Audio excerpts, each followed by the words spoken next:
Now, anyone who does a bit of running might be inspired by this, might even be inspired to take it up if you don't. Brendan Rendell from Salford has already clocked up thousands of miles, taken part in marathons and ultramarathons across the world, and now he's about to take on one of his biggest challenges yet, Africa, coast to coast. Yeah, he'll start at Namibia, running across to Zambia, where he'll then venture through the terrain of Malawi, ending on the coast of Mozambique. That is, in total, 2,500 miles, the equivalent of, get this, 94 marathons over 3 months.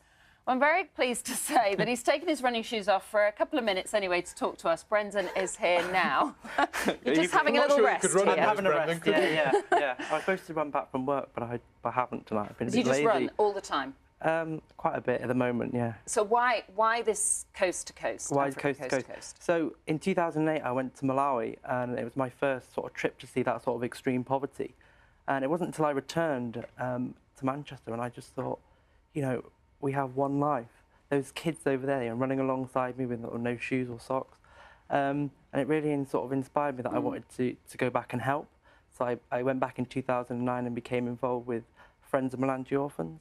A project that's actually Preston-based. Oh. Yeah, so I went back in 2009. I was really inspired by their work.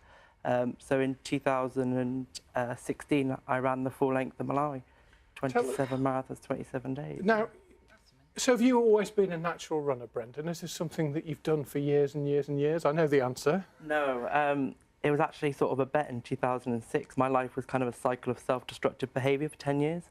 And then I used to get up at 6 in the morning in the dark in a hoodie so no one could see me. Because at my biggest I was a 42-inch waist. Weight is something that I've always sort of battled with. And then something happened. I saw the structure and discipline. And then running gave me that focus that I think I'd been missing for so many years. So when you started off, you were telling us you ran lamppost to lamppost in the dark so people couldn't see you. But then you did a half marathon in what? After 1 hour 24. So you've obviously got a natural ability that you discovered, that you had this. Yeah, I think it's the first thing that sort of grasped my concentration. I get bored of things very quickly. And it taught me about sort of living in the moment. And I sort of saw the highs of running.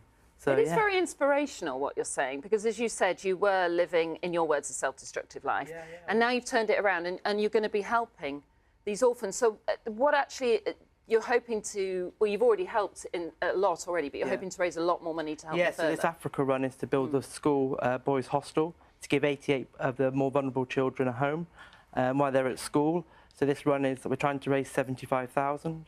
When we reach 30, we can start the building. Great. Have you got a website where people... I've got a website. Go on, tell us. BrendanRendell.com. There'll be a live tracker so you can see me coming across. You'll see the highs, the lows, camping along the way. What's going to be the hardest bit, do you think? Is it the heat?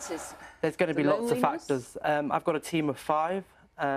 That will keep me going, but I think seeing some of the extreme poverty will be really sort of be tough. How do these guys, when you did Malawi, how do they react to seeing all the children that you run through, the villages you run through? How do they react to seeing a white man doing it?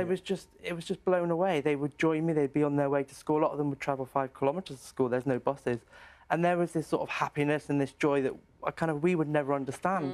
And that kind of keeps you going, because you think, how can I moan about anything? And it just gives you that high. And I think you're a fascinating character, because you also told us you were working in a corporate job.